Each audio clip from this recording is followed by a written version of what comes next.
Okay, Coach Frost is here, so we'll get started. Let's start with Sean Callahan, Husker Online. Coach, I was curious with classes out, what can you guys do with this extra time? You'll have 3 full weeks here at least where you don't have to worry about classes anymore. What are you guys doing with the team maybe that you couldn't do before? We're still limited to hours we can spend with them per day, but if we can get a little extra time here and there, might help. And I wanted to ask you about Marcus Fleming. He didn't travel out with you guys. What is his status with the program right now? Yeah, Marcus, we wish him the best. He's not going to be on the team anymore.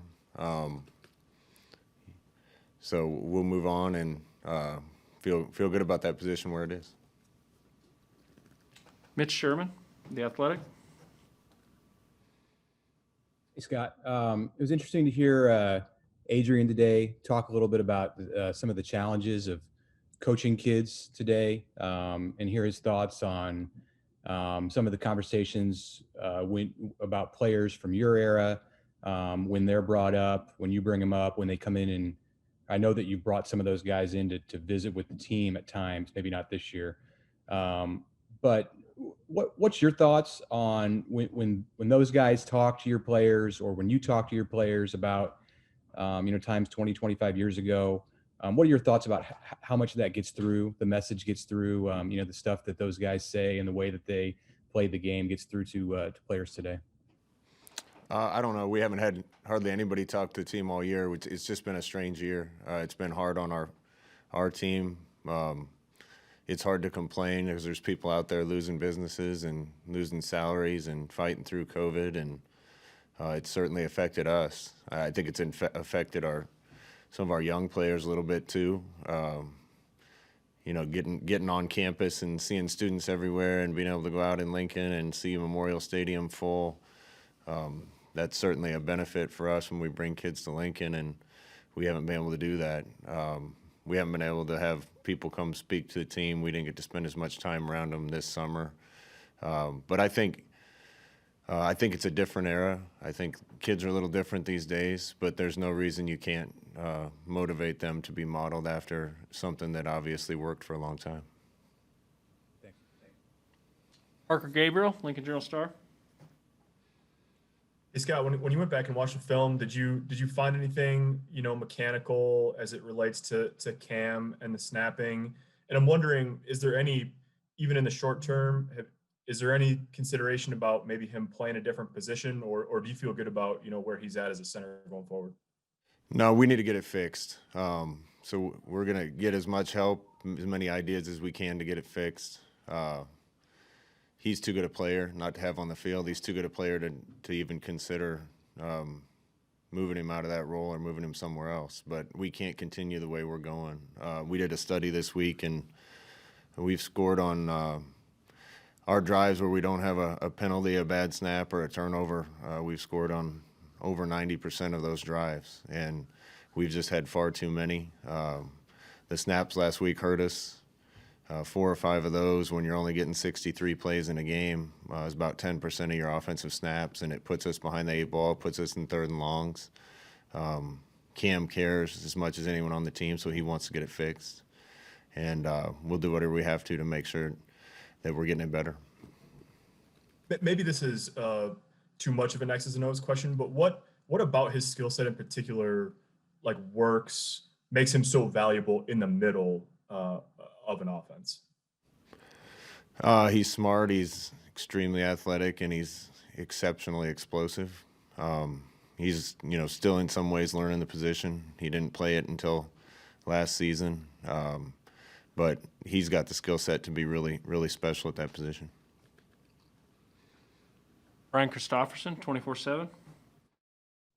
Hey, Scott, I know we ask about the running backs every week, but what is sort of your status right now with like guys like Mills, Tompkins, Sevion, everybody? Kind of where do you sit?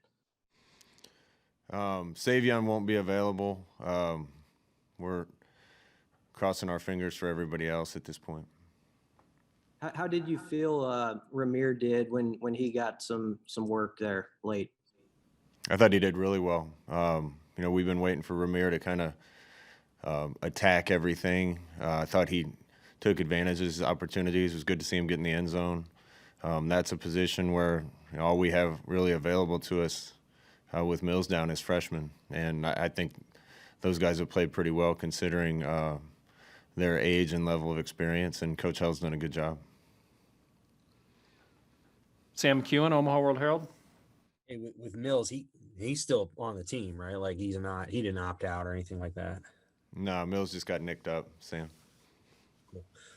So I wanted to add to the question about just I don't know, the culture piece, because Adrian was so thoughtful about it, and I think one of the things he said is you guys want to kind of have a tough love culture, but at the same time, you need to be able to blend some specific principles that are tailored to this generation.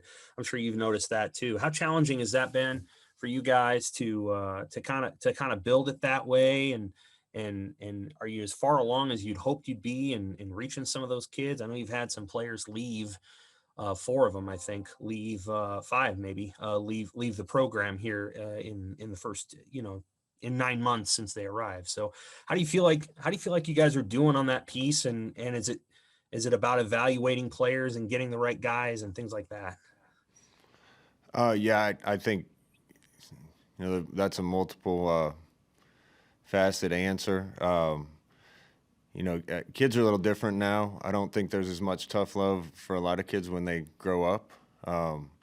Our program is going to be about love first, and the toughness has to be built in along with that. That's how you reach players today, in my opinion. If they know you care about them, then they'll and genuinely care about them, then they'll do about anything for you. And once you develop that connection through experiences with people, then it's your job as a coach and sometimes kind of as a second parent to teach them how to be tough, teach them how to be resilient, teach them how to be detailed and do all the little things right. That takes a while, particularly when you're starting off with new kids. And I think our staff does a great job of that. Again, this year we're playing a lot of young kids that haven't maybe learned some of those lessons as many times as the old ones. And the culture piece, I mentioned it after the game. It's gotten better and better and better.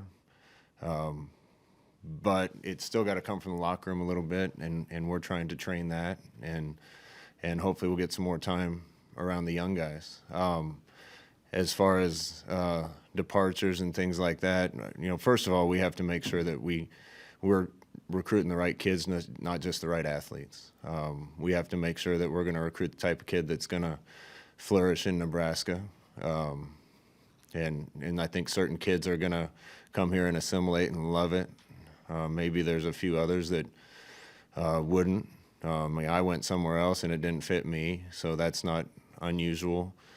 This has been a tough year too. Like I said, kids can't go to the mall right now. They can't be around other students. I compliment our players for being really disciplined. We haven't had COVID issues, so they've been doing things the right way. And one of the biggest selling points of this place is playing in front of a sea of red, and we haven't even had an opportunity to do that. So it's been a tough year, but it starts with us making sure we get the right kids. Sam, I also think in this day and age, there's a little more impatience. I was fairly highly ranked guy coming out of high school. I didn't play till my 4th year of college, and that's not unusual. Still worked out pretty well. But a lot of kids now, if it's not working immediately, get impatient, and we try to teach our guys patience as far as that, and resilience as far as that goes too. Steve Sipple, Journal-Star. Just a quick follow to that, Scott. You've mentioned Grant and Jason before? Could they have led now like they did in the 90s? There's probably a few things they did that they couldn't do nowadays, but it's just the accountability. When you have a time with a team and you built the culture you want, we call them culture keepers, where they come in as young players and they learn how it's supposed to be done, what the expectations are, how to hold other people accountable to that. Then those young players become the old players that not only hold the team to those standards, but teach the young guys how to do that as well. And when you're building that, the first thing you have to do is get the veterans right, and then the veterans can start teaching the young guys, and then the young guys learn it and start teaching, and so on and so on. And we kind of started from square one with that, and we've come a long way, but we still can button it up a little more and make sure that the leaders on our team aren't allowing anything to happen that's counterproductive to what we're trying to get done. What is one thing you really liked about Adrian's performance, and one thing that you would tell him he's got to do better next time? I thought he was efficient and he didn't turn the ball over. Thought he ran hard when he had a chance to. Made a couple throws downfield. There's still maybe a couple simple things that we could have done a little better. His eyes a couple times, but I thought returning to play, he did a good job, and Luke was really efficient on his snaps too. Again, in that game set, that's a tough team. That's the kind of game we're going to have to win to beat a good team like that. And when we have our opportunities, we just can't get the untimely holding penalty. That's the downside. The good side is we only had, I think, 4 penalties. Just came at the wrong time. And you can't fumble a punt when you're going to get great field position to try to go win. And Cam Taylor's one of our best players. He's not going to drop very many, but it's just untimely. And we certainly can't miss a guy on a protection when we're going to win. And the guy that missed that's one of our best players. So those are all fixable things that happened. That's good. Like I said, the intensity and the approach to the game was the best I felt. So we need to continue to do that and not have those mistakes that cost us. Thank you, Scott. Evan Bland, World Herald. I just wanted to ask a follow-up to the running back conversation. I guess I'm just curious, to what do you kind of attribute just the injuries that have hounded that group throughout this season, and maybe how has the learning curve at that position maybe helped to start, develop, or set up for 2021? The injury thing, I don't know. Mills got rolled up on a little bit. Marvin got hit in the head, and the other kid's not available for health reasons right now. So I don't think you can point to anything other than football on that. But we knew we needed to get a lot of young guys ready because we were going in with one veteran with experience. And like I said, I think Coach Held's done a good job getting a lot of guys capable of going in. Kevin Suits, KOLN. Scott, beyond the numbers, how do you describe the progress your defense has made throughout the course of this season? It seems like they are getting better week in and week out. Yeah, I agree. We certainly didn't play well 2 weeks ago on that side of the ball. But every other game this year, I've been really happy with how they battled, how physical they played. Did a really good job against the run Friday. There's been a couple big plays a game that we got to get ironed out and fixed when we miss a gap or miss one little assignment. But overall, we're tackling a lot better. I think we're playing more physical at the line of scrimmage. We can certainly help the defense out by fixing special teams and field position for them. It's kind of like offense with clean drives versus drives with mistakes. When opponents are starting inside the 25, we're stopping people at a really good rate. When we give them good field position, we're not doing as well. So that's not miraculous. That's not something that doesn't happen to everybody in football, but we can certainly help the defense out that way too. Andy Kendi, KETV. It's a strange year. You guys are playing first week of December, and you still got 2, maybe 3 games left. How did you see the start of this week as compared to last week, compared to the Illinois week? And is it a challenge to keep kids engaged at 1 and 4, knowing what you have in front of you? I don't think I'm going to have a problem with this team keeping them engaged.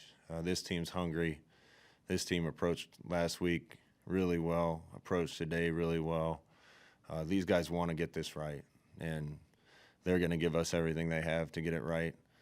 We hope we still have 3 games, 3 opportunities. We need it as a football team. We're young in a lot of places.